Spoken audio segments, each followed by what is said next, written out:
اس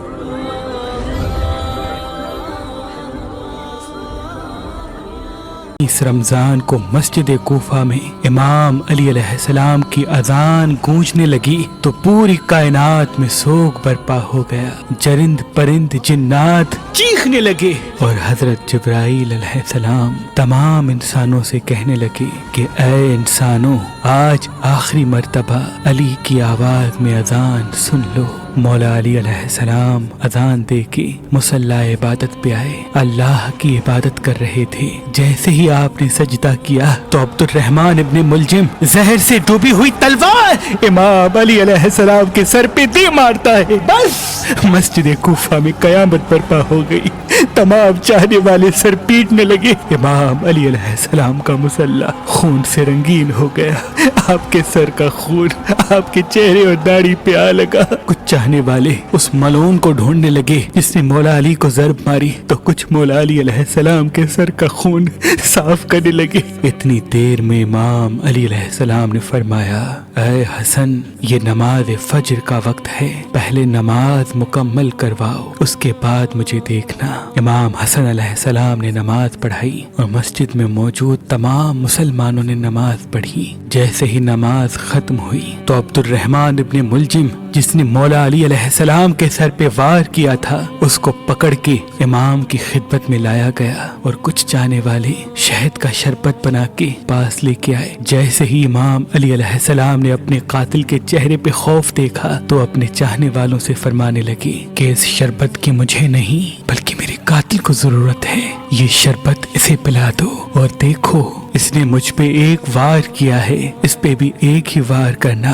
اور اگر یہ زندہ بچ جائے تو اسے آزاد کر دینا. دیکھو اگر یہ اس وار سے مر جائے تو اس کے جسم کے اعضاء نہ کاٹنا، کیونکہ میں نے اللہ کے رسول سے سنا کہ اللہ کے نزدیک سب سے بدترین انسان وہ ہے جو مرے ہوئے انسان کے جسم کے حصے کاٹتا ہے. بس آپ یہ فرمانے لگے اور تمام چاہنے والے آپ کے عدل و انصاف کو دیکھ کے رونے لگے. پھر آپ فرماتے ہیں، حسن، حسین، عباس، چلو مجھے اپنے گھر لے کے چلو. آپ اپنے بیٹوں کے سہارے سے جیسے ہی گھر کے قریب پہنچتے ہیں تو فرماتے ہیں، عباس، سب چاہنے والوں کو کہو کہ واپس اپنے گھر چلے جائیں. تو کسی نے عرض کیا، یا امیر المومنین، یہ سب آپ کے چاہنے والے ہیں، اس حالت میں آپ کو کیسے چھوڑ کے چلے جائیں؟ امام علی علیہ السلام نے فرمایا، کیونکہ میرے ضربت کی خبر مجھ سے پہلے میرے گھر پہنچ چکی ہے اور میری بیٹیاں زور زور سے رو رہی ہے.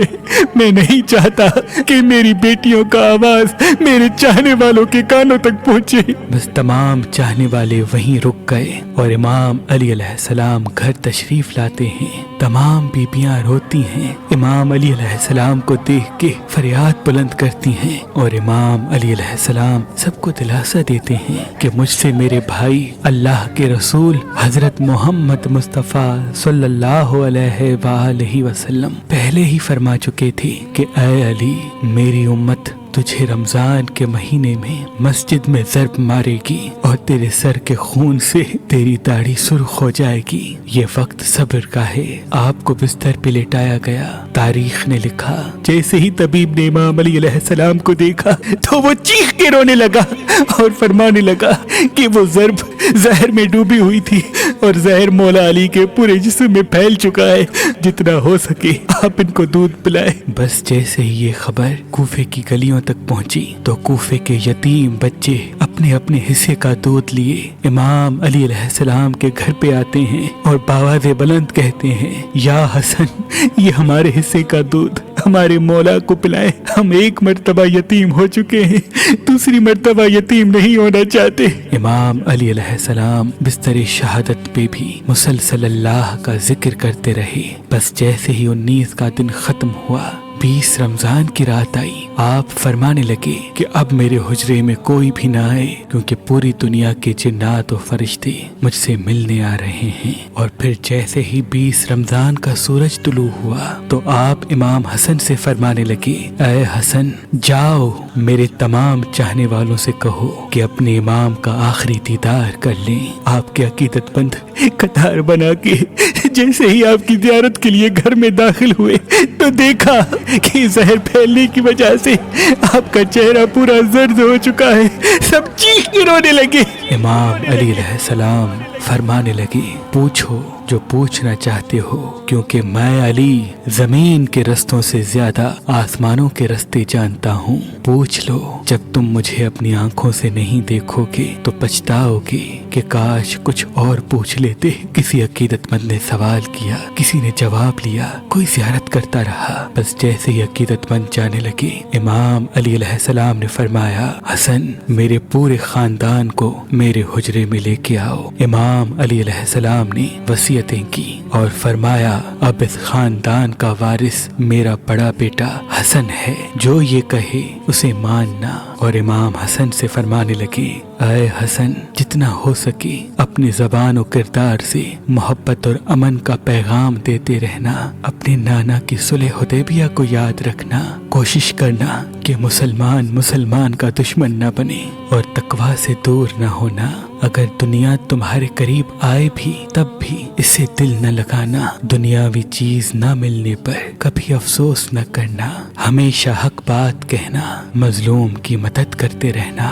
حسن، حسین، جہاں تک ہو سکے میرے اس پیغام کو ہر ایک تک پہنچانا کہ اپنے کام ذمہ داری سے کرتے رہیں اور اپنے درمیان تعلقات کو اچھا بنائے رکھیں، کیونکہ میں نے تمہارے نانا حضرت محمد مصطفیٰ صلی اللہ علیہ وآلہ وسلم سے سنا ہے کہ لوگوں کے بیچ میں صلح کروانا ہزاروں سالوں کے روزہ نماز سے بہتر ہے، اور یتیموں کے بارے میں اللہ سے ڈرتے رہنا کہ کبھی وہ بھوکے نہ رہیں، اور پڑوس میں رہنے والوں کا خیال رکھنا، کیونکہ اللہ کے رسول پڑوسیوں کے بارے میں بار بار اتنی نصیحت کرتے کہ لوگ سمجھنے لگتے کہ شاید اللہ کے محبوب ان کو ہمارا وارث بھی بنانے والے ہیں، اور قرآن کو سمجھنے اور اس پہ عمل کرنے میں دیر نہ کرنا۔ ایسا نہ ہو کہ دوسرے قرآن کو سمجھ کے تم پہ حکومت کرنے لگے۔ نماز کے بارے میں اللہ سے ڈرتے رہنا، کیونکہ وہ تمہارے دین کا ستون ہے، اور اللہ کے گھر کی حفاظت کرنا، کیونکہ وہ تمہاری پہچان ہے۔ اللہ سے ڈرو، اپنی جان، مال اور زبان کے بارے میں نہ کسی کا مال غصب کرو، نہ کسی کو ہاتھوں اور زبان سے تکلیف دو، ایک دوسرے کی مدد کرتے رہنا، اور خبردار سب مسلمان ایک دوسرے سے جڑ کے جینا، ورنہ تم پہ وہ لوگ مسلط ہو جائیں گے۔ اگر تم فریاد بھی کرو گے تب بھی تمہاری آواز سننے والا کوئی نہ رہے گا۔ اور سارے عبد المطلب کے بیٹوں کو خبردار کر دو کہ اگر اس ضرب سے میری شہادت ہو جائے تو میرے قاتل کو بھی صرف ایک ہی ضرب مارنا، اگر وہ بچ جائے تو اسے آزاد کر دینا، اگر وہ مر جائے تو اس کے جسم کی بے حرمتی نہ کرنا، اس کے جسم کے حصے نہ کاٹنا، کیونکہ میں نے اللہ کے رسول سے سنا کہ زمین کا بدترین عمل یہ ہے کہ کسی مرے ہوئے کے اعضائے جسم کاٹے جائیں، چاہے وہ پاگل کتا ہی کیوں نہ ہو۔ حسن، میرے جنازے میں کسی کو شریک نہ کرنا، پیچھے سے حسن و حسین تم اٹھانا، آگے سے جبرائیل و میکائیل اٹھائیں گے اور اس کو ایک اونٹنی پہ رکھ دینا، جہاں وہ اونٹنی رکے گی وہاں میری قبر بنی ہوئی ہوگی، اور میری قبر کا کسی انسان کو نہ بتانا، کیونکہ اللہ کے دین کے دشمن یہ چاہیں گے کہ میری قبر کھود کے میرے جسم کی بے حرمتی کریں۔ پھر آپ حضرت عباس کو دیکھ کے فرمانے لگے، اے عباس، تم کو میں نے کربلا کے لیے اللہ سے مانگا ہے، آج سے حسین تمہارا آقا ہے، ان کی غلام بن کے جینا۔ پھر امام حسین کو دیکھا اور رو کے فرمانے لگے، اے حسین، تیری شہادت کی خبر تیرے نانا نے تیری آمد کے وقت ہی سنا دی تھی، تجھے 3 دن کا بھوکا پیاسا کر کے کربلا کے میدان میں شہید کیا جائے گا، تیرے بچوں کو، ساتھیوں کو بے دردی سے مارا جائے گا۔ حسین، تیری شہادت کے بعد میری بیٹیوں کو، تیری بہنوں کو رسیوں میں قید کر کے اسی کوفہ و شام میں پھرایا جائے گا۔ حسین، اللہ کے دین کے لیے صبر کرنا، اور جب وقت آخر آئے تو اپنی بہنوں اور بیٹیوں سے نصیحت کرنا کہ اسلام کے لیے صبر کرتے رہیں، اور قدم قدم پہ یہ گواہی دیتے رہیں کہ اللہ کے سوا کوئی عبادت کے لائق نہیں، اور ان کا نانا حضرت محمد مصطفیٰ صلی اللہ علیہ وآلہ وسلم اللہ کے رسول ہیں۔ بس اتنی دیر میں آپ فرمانے لگے سلام یا رسول اللہ۔